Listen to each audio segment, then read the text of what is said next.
नहमदुहु व नसल्ली अला रसूलिल करीम। अऊज़ु बिल्लाहि मिनश शैतानिर रजीम। बिस्मिल्लाहिर रहमानिर रहीम।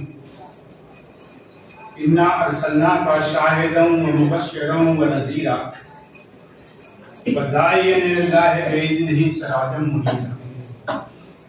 सदक़ल्लाहुल अज़ीम। मोहतरम अमीर मकामी जमात इस्लामी ईस्ट और डाइस पर मौजूद जिम्मेदारान जमात और मोहतरम बुजुर्गों, अजीज नौजवान साथियों, आज 12 रबीउल अव्वल है और ये माह जो है नबी करीम सल्लल्लाहु अलैहि वसल्लम से वाबस्ता।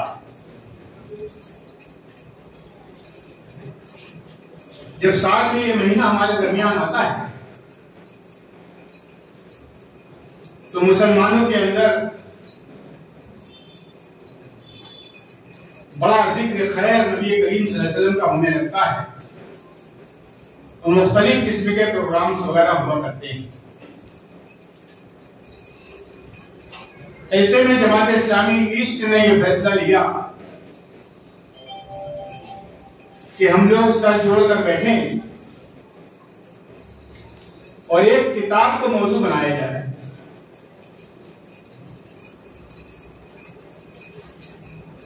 चुनांचे मोहसिन इंसानियत सल्लल्लाहु अलैहि वसल्लम,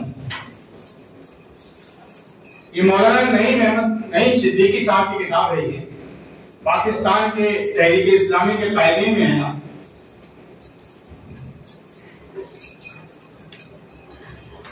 उनकी किताब के ऊपर ये पूरा प्रोग्राम सुबह से लेकर शाम तक हो रहा है। यूं तो आप ये समझिए कि अल्लाह के रसूल सल्लल्लाहु अलैहि वसल्लम पर 1450 साल से लिखा जाता है। बेशुमार किताबें आपकी जिंदगी के मुताबिक दुनिया की हर जबान में मिलेगी।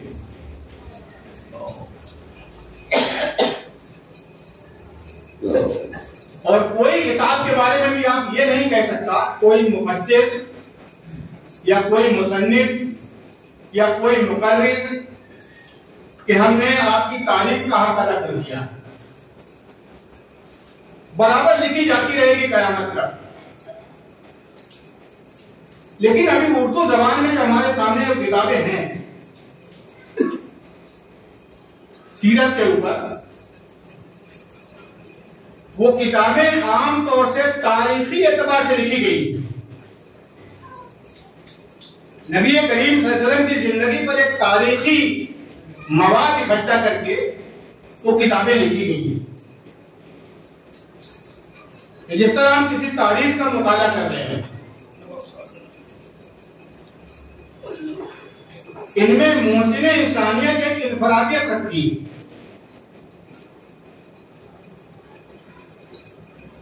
अगर जिन लोगों ने इस किताब का मुताला नहीं किया है, अभी जिन लोगों ने इस प्रोग्राम में हिस्सा लिया है, मेरा ख्याल है उन लोगों ने मुताला नहीं किया है, या जितने हिस्से उनको देखना था उतने हिस्से को उन्होंने देख लिया है। हर शख्स के लिए लाजिम है कि मोहसिन इंसानियत को मुताला करें।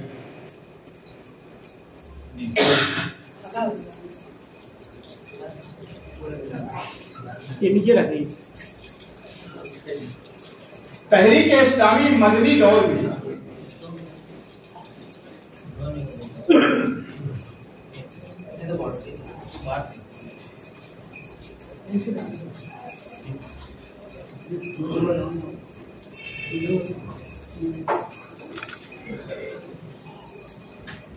मौलाना ने इस किताब में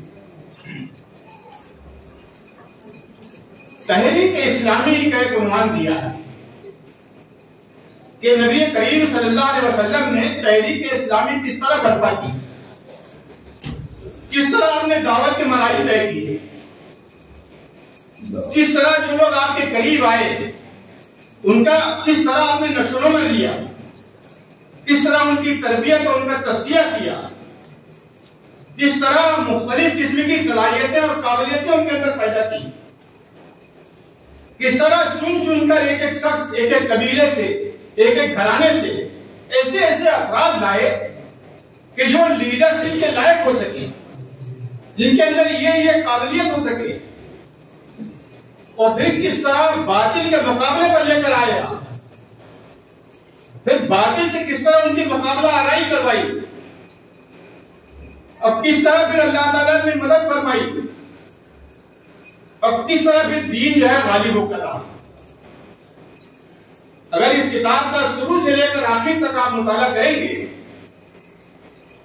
तो आपको मालूम होगा कि अभी मौजूदा हालात में आप दिलचस्पी के साथ पढ़ें, फिर आप खुद बताइएगा कि आप खुद महसूस करेंगे, अगर आप तहरीक इस्लामी में सरगर्म हैं, अगर आपका वही नस्कुलैन है जो नबी करीम सल्लल्लाहु अलैहि वसल्लम लेकर आए थे, आपका वही नस्कुलैन है जो कुरान अजीम आपको देता है, उसके लिए आप मैदान अमल में भी हो, जद्दोजहद कर रहे हो,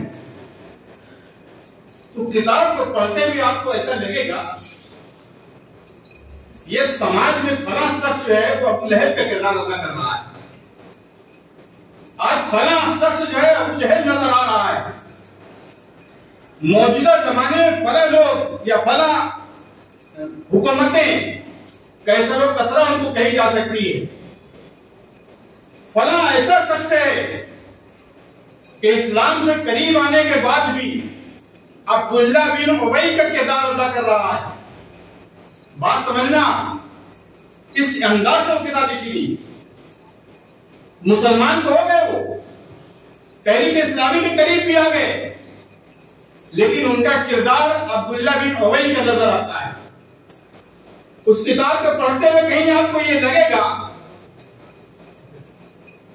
कि ये काबिलियत उमर फारूक की नजर आ रही है, ये सिद्दीक अकबर नजर आ रहे हैं, इनकी बहादुरी और जुर्रत खालिद बिन वलीद की नजर आ रही है।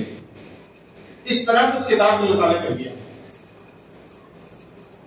और फिर हर शख्स जो है अपनी तस्वीर उस किताब के मुताबिक झांके। कुरान ने कहा है ना कि लक़द काना लकुम फी रसूलिल्लाहि उस्वतुन हसना,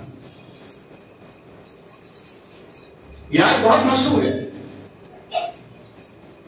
आइडियल नबी करीम सल्लल्लाहु अलैहि वसल्लम को कहा गया है आपके सामने, उस पर तौल लीजिए अपने आप को कि आप मौलवी हैं कि मुजाहिद हैं।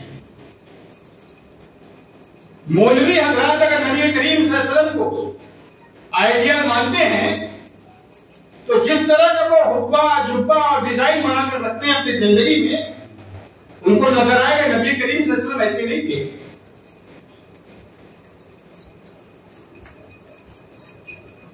बहरहाल हम यही अपील करेंगे कि इस किताब का मुताला हर मर्द और ख़वातीन को करना है, और इस अंदाज से करना है तो आपको लगेगा कि तहरीक इस्लामी फला मकाम से 1941 में उसने काम को अपने आगे बढ़ाया था, और अब इस मकाम पर पहुंची है, फला मकाम पर अल्लाह के रसूल सल्लल्लाहु अलैहि वसल्लम उस पर पहुंचे थे।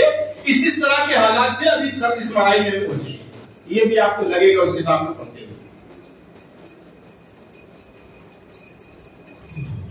कुरान अजीम की जो आयत मुकद्दसा मैंने पढ़ी थी,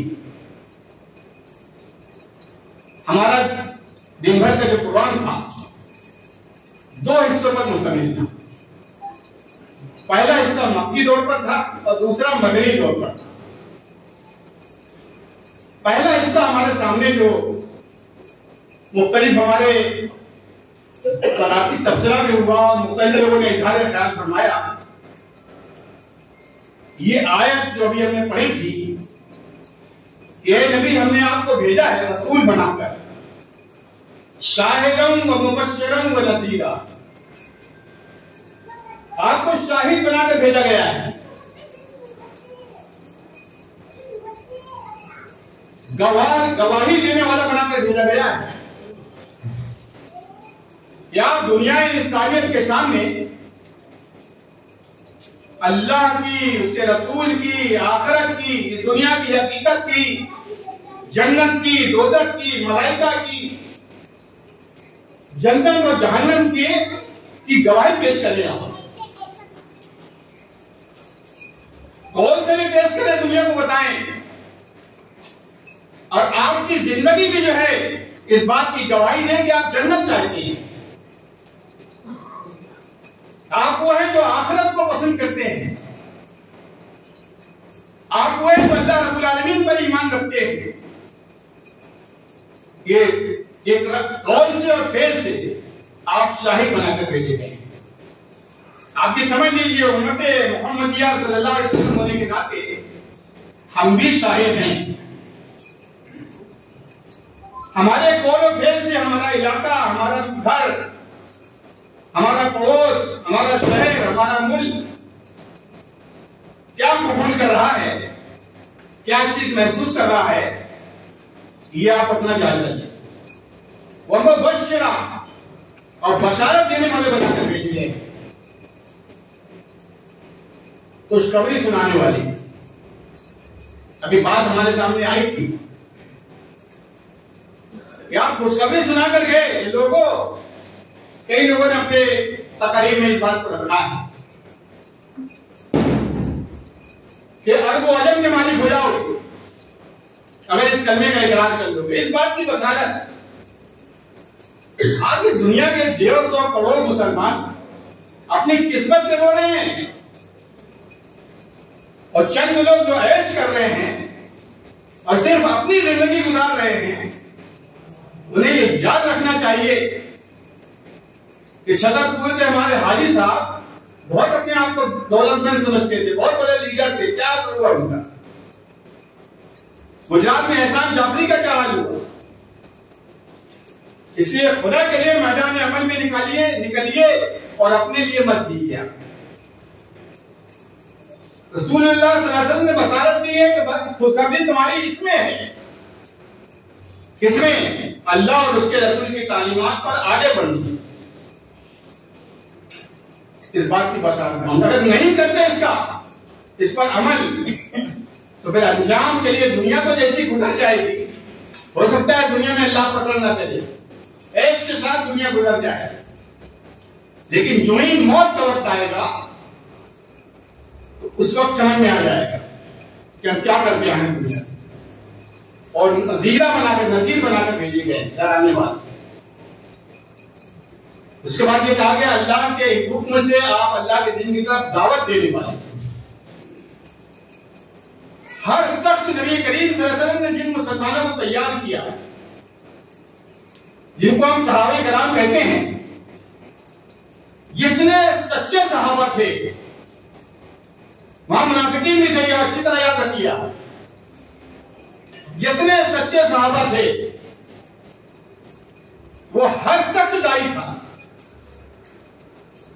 क्या वो कमजोर से कमजोर आदमी हो, बिलाल हबशी जैसा गुलाम हो, या अब्दुल रहमान बिन औफ जैसा बहुत बड़ा अडानी के बराबर ताबिर हो,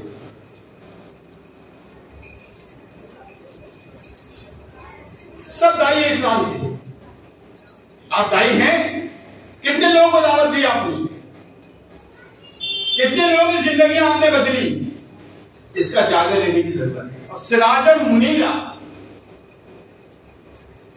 ये बहुत ही प्यारा लफ्ज है जो अल्लाह के रसूल सल्लल्लाहु अलैहि वसल्लम के लिए अल्लाह ने इस्तेमाल किया है कि आप रोशन चराग बनाकर भेजे गए। ये पूरी मक्की जिंदगी नबी करीम सल्लल्लाहु अलैहि वसल्लम की इस पर दलालत करती है, जिस पर आपके सामने सुबह के प्रोग्राम में हुआ। अभी मदनी दौर जो है हमारे सामने, इसमें एक तकरीर हुई हमारे सामने हिजरत के बाद मदीना की फिजा। मकबूल अख्तर साहब ने इस पर इज़ारे ख्याल फरमाया और कुछ वाक़यात हमारे सामने रखे। पहली बात बहुत अहम है जो उन्होंने कही है कि नबी करीम सल्लल्लाहु अलैहि वसल्लम का नाम नामी सुनकर दरूद न पढ़ना अल्लाह ने लानत फरमाई। इस बात पर उन्होंने आपके सामने इज़ारे ख्याल किया। हम जायजा ले सकते हैं कि सुबह से लेकर अभी तो सैकड़ों बार हमने अल्लाह के रसूल का नाम सुना होगा सल्लल्लाहु अलैहि वसल्लम, 2-4 बार पढ़ा कि नहीं पढ़ा, इसकी आदत डालिए। मदीना की फिजा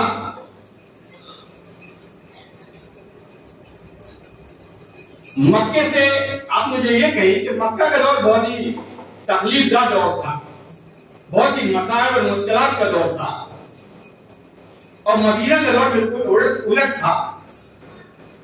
सच्चाई ये है कि मक्के से खराब तर हालात मदीने के।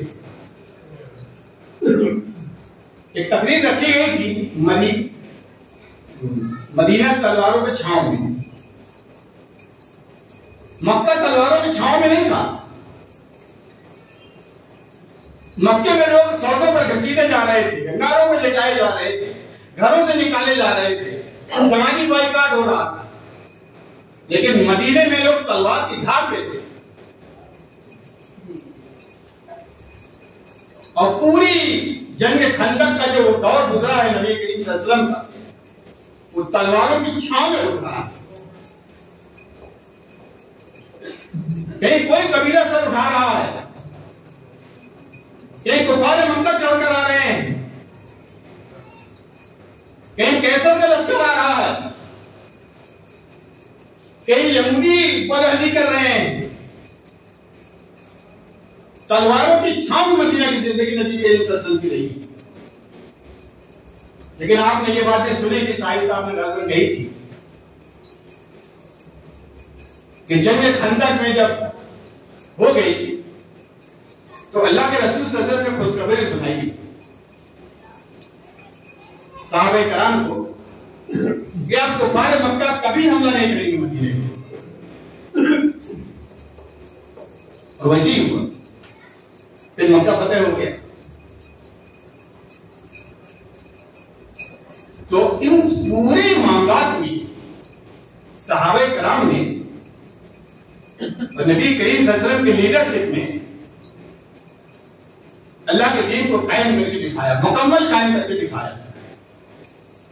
तो मदीने की फिजा इस हैसियत से बदली हुई थी कि वहां बड़ी तादाद में लोग इस्लाम में दाखिल हो गए, उसमें मुनाफिकीन भी आते, लेकिन आजमाइशें वहां पर भी थी। दूसरी तकरीर थी हमारे सामने मदीना में तामीरी इक़दामात। सच्चाई ये है, देखिए इस सिलसिले में भी एक बात कहेंगे, आयशा बानो साहबा ने इस पर इज़ारे ख्याल किया। लक़द काना लकुम फी रसूलिल्लाहि उस्वतुन हसना। अक्सर हमारे मुक़र्रिरीन इस आयत का इज़ारे ख्याल करते हैं। कोई कहता है रसूलुल्लाह लक़द काना लकुम फी रसूलिल्लाहि उस्वतुन हसना, कोई कहता है लक़द काना लकुम फी रसूलिल्लाहि उस्वतुन हसना। सही ये है कि रसूलिल्लाहि उस्वतुन हसना। मेरे ख्याल से सबकी इस्लाह हो जाएगी, इसलिए मैं कह रहा हूं रसूलिल्लाह उस्वतुन हसना, ज़ेर लगाइए आप।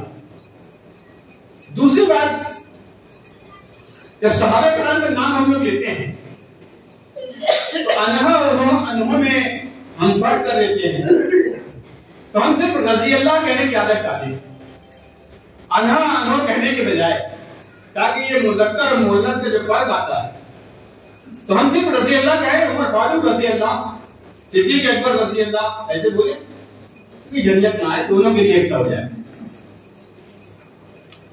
तो नबी करीम सल्लल्लाहु अलैहि वसल्लम ने मदीना के अंदर आप देखेंगे कि जब अल्लाह के रसूल पहुंचे तो मक्के के अंदर तो अल्लाह के दीन के दाई सिर्फ दिखते हैं, दाई की दावत देने के लिए हिम्मत लगा रहे हैं, मेहनत कर रहे हैं, मशक्कत कर रहे हैं, नींदें हराम कर रहे हैं, बुखार में भी निकल पड़ रहे हैं, ताइफ का सफर कर रहे हैं, है ना। तो वहां सिर्फ आप दाई नजर आती है। लेकिन मदीना जैसे ही नबी करीम सल्लल्लाहु अलैहि वसल्लम पहुंचते हैं तो आप वहां एक सियासतदान नजर आते हैं।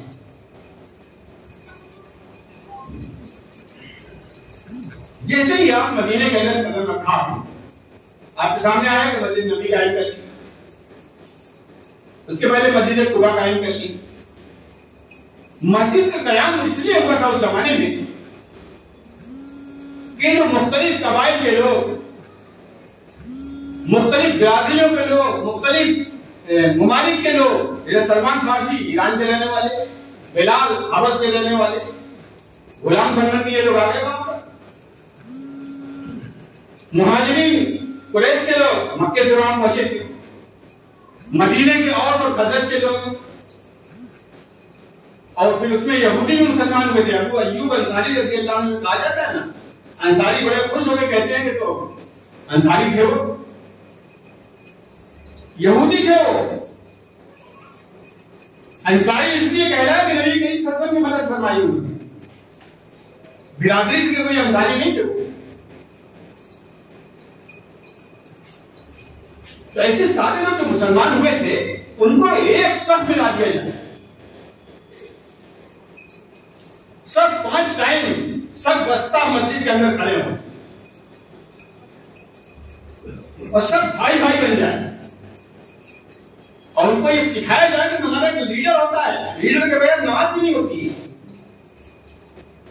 या अगर पढ़ लेंगे तो कबूल तो हो जाएगी, लेकिन अल्लाह को मकबूल नहीं है वो। 5 टाइम उनकी ट्रेनिंग हो रही थी कि आपका एक रहनुमा है, एक इमाम है, और उनकी क़यादत में अलग अलग जबान बोलने वाले, अलग अलग कबीले के लोग, अलग अलग बिरादरी के लोग सब आपस में भाई भाई। ये अल्लाह के रसूल सल्लल्लाहु अलैहि वसल्लम का तामीरी इक़दाम था। अल्लाह के रसूल सल्लल्लाहु अलैहि वसल्लम में आपने सुना होगा कि मस्जिद नबी कायम करने के बाद अभी शाहिद साहब ने आपके सामने एक बात रखी थी कि यहूदियों ने पूरा सूदी कारोबार, जमशेद साहब ने लालबंद रखा, पूरा सूदी कारोबार ही वहां पर कर रहे थे मदीने के अंदर। और सब खजरत जैसे अभी ब्राह्मण देखते ना इंडिया में कि ये जो आपस में लड़ाते हैं छोटी बिरादरियों को आपस में, और फिर वो ऐसे हुकूमत कर रहे हैं। ठीक यही काम मदीने के अंदर यहूदी किया करते थे। औस और खजरत जो 2 भाई वे, उन्हीं की औलादें थी दोनों, पूरा मदीना उसी से बसा हुआ था, उनको आपस में फसाद कराया करते थे। जब एक दूसरे के आग लगा देते थे मकानों को, उनके कारोबार चौपट कर देते थे, कुछ आदमी उनके कत्ल हो जाते थे तो उनसे उनकी दुश्मनी बढ़ती थी, उनका कारोबार ही पलटता था। माल मकान जो ये तमाम चीजें जो है मटेरियल को फराहम करते थे, कर्ज दिया करते थे, इससे पूरा सूदी कारोबार वहां उठा हुआ है। तो ज्यादातर औस और खजरज के लोग चंद लोगों को छोड़कर, जैसे मक्के में चंद पढ़े लिखे लोग थे, ऐसे मदीने के अंदर चंद ताजिर लोग थे, औस और खजरज थे, बाकी अक्सरियत जो थी गरीब लोग थे। उनके लिए नबी करीम सल्लल्लाहु अलैहि वसल्लम ने मस्जिद नबी के ठीक सामने शौक मदीना, मदीना का मार्केट कायम किया। ये सुन्नत मुसलमानों को कब बताई जाएगी? शौक मदीना उसका नाम रखा गया, मदीना मार्केट। और सहाबे किराम से कहा गया कि यहां पर अपना दुकान लगाइएगा। आप जो लोग बूढ़े सियाने यहाँ जानते होंगे, 50 साल पहले जबलपुर के अंदर ही दुकानों का तस्वुर नहीं था तो चंद लोगों के पास था, ब्राह्मणों के पास था, सिंधियों के पास था। नबी करीम सल्लल्लाहु अलैहि वसल्लम ने 450 साल पहले इसकी इब्तिदा फरमाई। तो ऐसे तामीरी इक़दाम और उसका जिक्र उन्होंने और कुछ किया था आपके सामने। तो इस तरह से मईशत में ऐसा इनकलाब आया कि आपको मालूम है कि उमर फारूक का जब दौर आया तो फिर कोई ज़कात देने वाला नहीं था। यहूदियों के तर्ज़-ए-अमल पर हमारे नवाब साहब ने 5 मिनट का वक्त बचा है तो ज्यादा तफसील नहीं रखेंगे। यहूदियों का तर्ज़-ए-अमल हमारे नवाब भाई ने आपके सामने कुछ नए अंदाज से आपके सामने रखा है। जो कुरान यहूदियों की अमल को दिखाता है, पेश करता है, कोई ऐसे थे मुसलमान होने के बावजूद इतनी बदनसीब कौम, अंबिया की वारिस होने के बावजूद, अपने आप बुजुर्गों के वारिस है वो, लेकिन वो अंबिया के वारिस थे, बेइंतहा अंबिया उनके यहाँ है, लेकिन ऐसी बदनसीब कौम के जहन्नम में बहुत सजा भोगेगी। तो उनका जो उन्होंने जिक्र फरमाया और उसको मिला के जो हमारे तर्जमे से उन्होंने जो पेश किया है, मेरे ख्याल में बहुत अच्छा एक नया तर्ज था। हुजूर अकरम सल्लल्लाहु अलैहि वसल्लम का जंगी मंसूबा, जब हमारे पास 10 मिनट का वक्त रहे ना कि 10 मिनट में आपको बोलना है, तो हम 1 मिनट इसमें लगाएं कि हमारे टाइम कम है। हम सारे मुकर्रर के सामने बात कर रहे हैं कि जब हमारे पास 10 मिनट का टाइम है तो उसको कीमती समझिए। ये बताने में 1 मिनट ना लगा दें कि भाई वो टाइम कम रखा गया, ताकि 10 मिनट के अंदर अपनी बात कर सके। जंगी मंसूबा आप पढ़िए हुजूर अकरम सल्लल्लाहु अलैहि वसल्लम का। मक्का की बात आती है हमारे सामने कि बगैर खून बहे मक्का फतेह हो गया। ये भी आती है कि सबको माफ कर दिया, लेकिन हुजूर अकरम सल्लल्लाहु अलैहि वसल्लम का जंगी मंसूबा क्या था वो भी हमारे सामने आना चाहिए। इसका आप मुताला करें। वो जंगी मंसूबा था जो मक्का जैसे जाहिर अबूजक और सैयदुल कौम हाथ जोड़कर नबी करीम सल्लल्लाहु अलैहि वसल्लम के सामने खड़ी थी।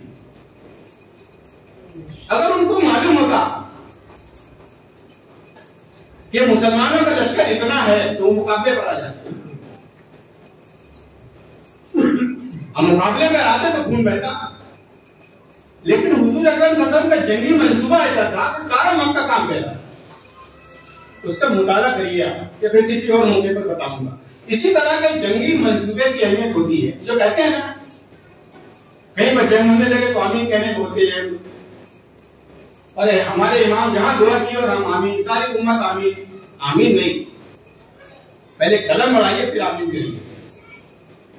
नबी करीम सल्लल्लाहु अलैहि वसल्लम ने प्लानिंग की। बदर में भी कामयाबी प्लानिंग का नतीजा था कि सबसे पहले आप बदर में आ गए और ऊंचाई पे कब्जा कर लिया,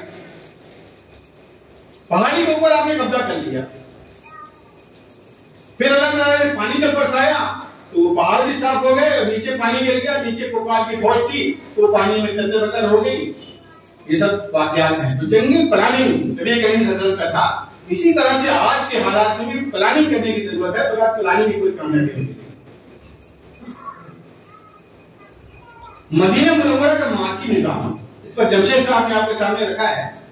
कुछ बातें उन्होंने रखी हैं, कुछ हमने पहले रख दी। दोनों मिला के यही बात है कि नबी करीम सल्लल्लाहु अलैहि वसल्लम वहां एक बेहतरीन,